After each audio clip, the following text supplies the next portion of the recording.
In this section, we're going to talk about the mean value theorem, which is a really important theorem in calculus.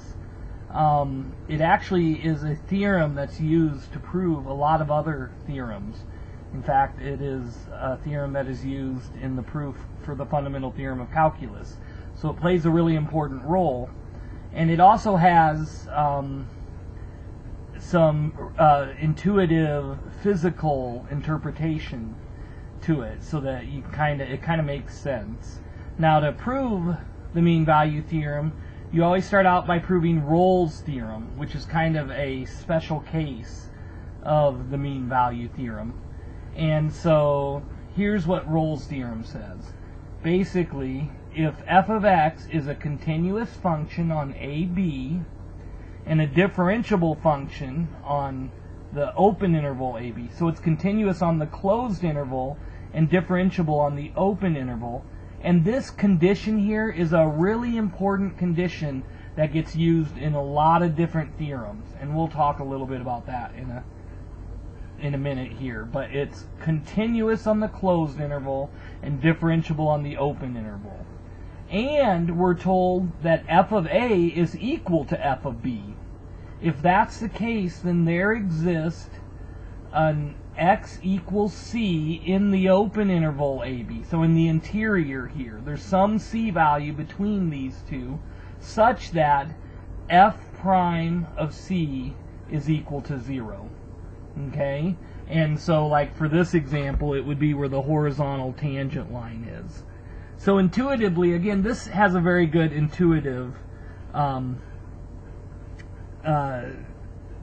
you can understand this. The idea is, if you have this smooth continuous function, and at these 2 points, the function is equal, so I can put a horizontal line through those 2 points, then what it means is somewhere in that interval, there's going to be a horizontal tangent line.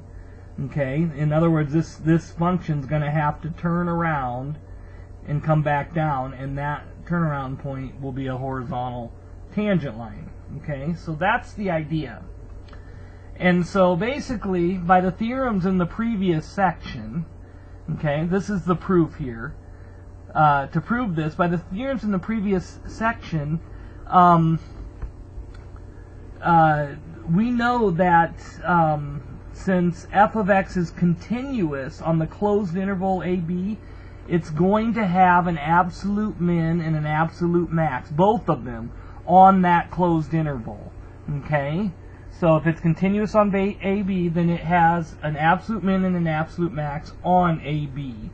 So let's think about this. They must occur either at the endpoints of the interval or at a critical point in the interval. That's kind of what we learned before. Remember, we found the critical points inside the interval, and we evaluated the function at the critical points and the endpoints, and then whichever one was smallest was the minimum value, whichever one was largest was the maximum value. Okay? So basically, since this function is continuous on this closed interval, it's going to have an absolute min and an absolute max, and they either have to occur at a critical point inside the interval or at the endpoints of the interval. Okay? Well, if it occurs at a critical point, if at least one of them occurs at a critical point here, then remember, a critical point is either when the derivative is equal to 0 or the derivative is undefined, right? So either where it turns around, or maybe it could be where there's a sharp turn or whatever. Well, since this function is differentiable at every point in the interval, then that critical point has to be when the derivative is equal to 0. Okay? So if at least one of the, either the min or the max, if it is at a critical point, it's not going to be a critical point where the function's undefined, because the function is defined for every point in the interval. It'll be at a critical point where the derivative is equal to 0, and then you have the result. Okay, that'll be the c where f of c is equal to 0, and you've proved the theorem. Well, let's assume that it does not occur at a critical point. Well, if it doesn't occur at a critical point inside the interval, then what it means is both the min and the max have to occur at the two endpoints of the interval. But if these two endpoints are both the min and the max, and yet they're equal to one another, then what it means is this is a constant function, right? If these are equal and they are also both the min and the max over the interval, then the function has to be constant over that interval. Well, if it's constant, then the derivative is actually equal to 0 for every point in the interval. And so then, again, you got the result here. Okay, so that shows in any case, if the function is continuous on the closed interval and differentiable on the open interval, then there is going to be some c, and if the two endpoints, the function is equal at those two endpoints, then there's going to be some c inside the interval where the derivative is equal to 0. And it's basically, the intuitive idea is that this thing's going to have to turn back around and go back down. And so at that turning spot, since it's differentiable there, it's going to have a horizontal tangent. Okay? So that's the idea behind Rolle's theorem. And so let me just make a couple points here. The conditions of Rolle's theorem are very important. They both have to be met. And so in other words, the conditions are f of x must be continuous on the closed interval and differentiable on the open interval. Okay, so let me just show you a couple examples. Let's say it's not continuous on that interval. Okay, so let's say we have a function here, and we'll say maybe it looks like this, right? And so here we could say this is a, right, and then this is b. And so in this case, f of a is equal to f of b, right? But there's no point in the open interval ab that has a derivative equal to 0, right?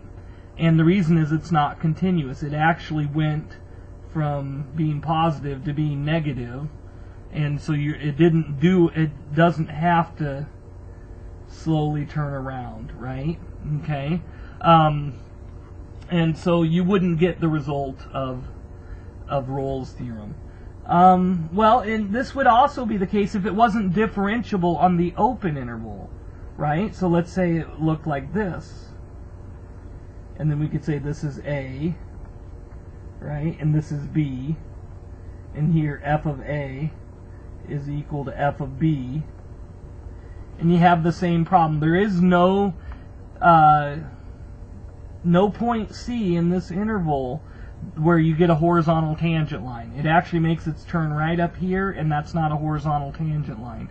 So you really need that differentiability when it's smooth, right? Like that. Okay?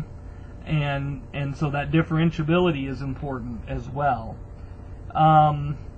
Well, let's look, it's kind of interesting because this says continuous on this closed interval. Okay, does it have to be closed? Does it have to be continuous on the entire closed interval? Well, let me give you an example of a closed interval that's not continuous at one of the endpoints. So I don't know, it might be something that looks like this, right? And then let's say this is b. We'll say this is b.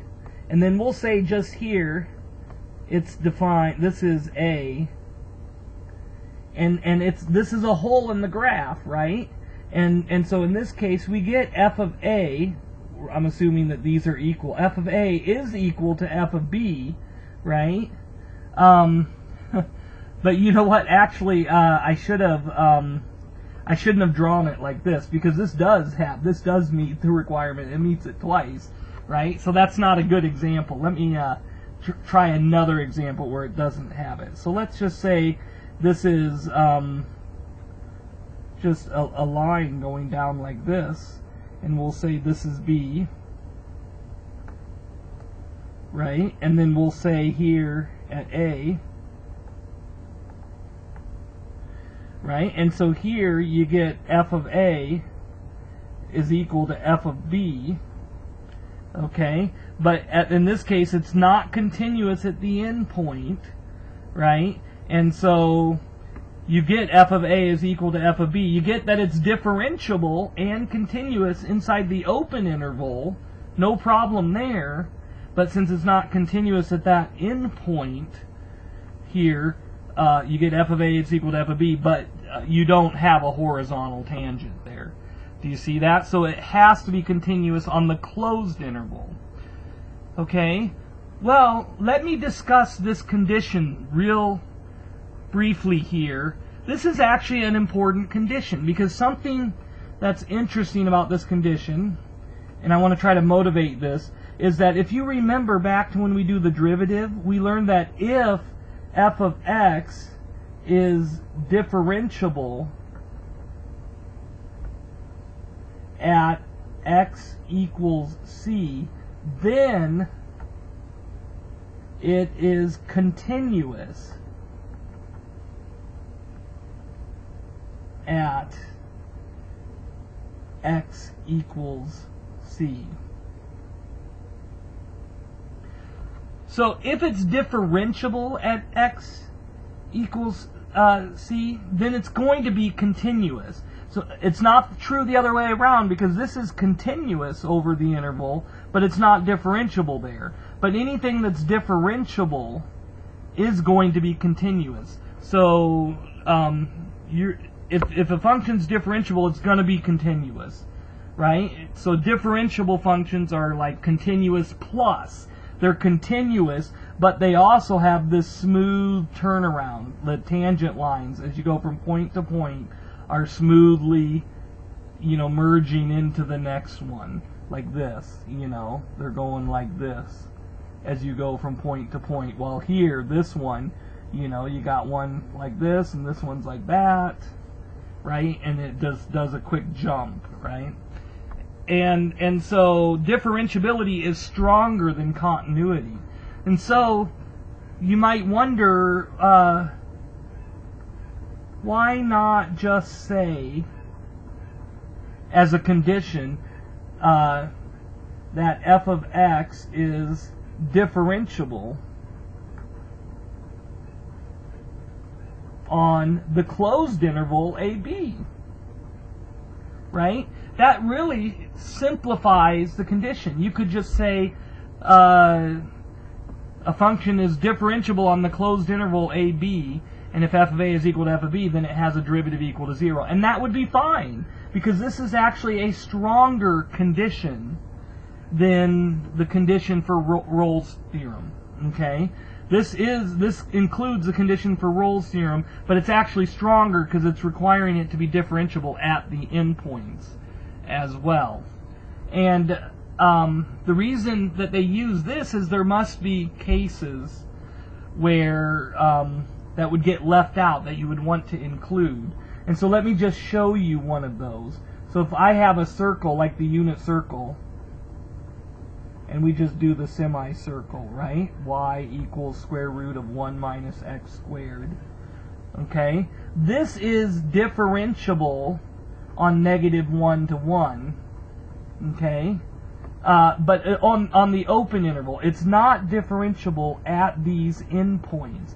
And the reason is because you have a vertical tangent here, right? This is a vertical tangent. And so if you use this, I could not apply Rolle's theorem to this.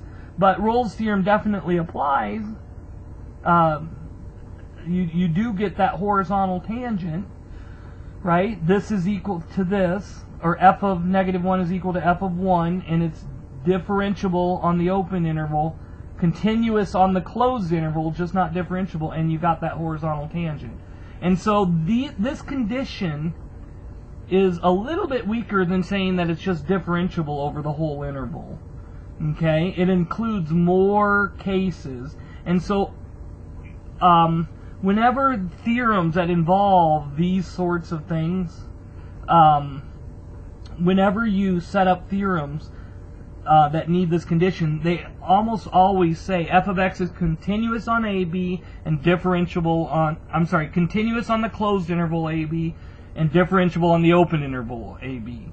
And they usually give that condition, and this is why it does it, okay? And this is why it also doesn't just say it's differentiable on the closed interval, because that's going to leave out some cases that they might want to include. So this is a very common set of conditions for a lot of theorems when you're doing calculus. Okay? And so just be on the lookout for that and know that those conditions are important. They both have to hold in order for the result of the theorem to be guaranteed. It's not like it couldn't happen, like in this case it does happen. Okay, but you're not guaranteed, right? And so you got to make sure the conditions are held. So in the next theorem, we're going to actually show you how Rolle's theorem is used to prove the mean value theorem. And I might not do the actual proof. You could easily look it up online, but I don't think you need to see the actual proof. You just need to see the relationship between Rolle's theorem and the mean value theorem to see that, yeah, that's true. So we'll look at that next.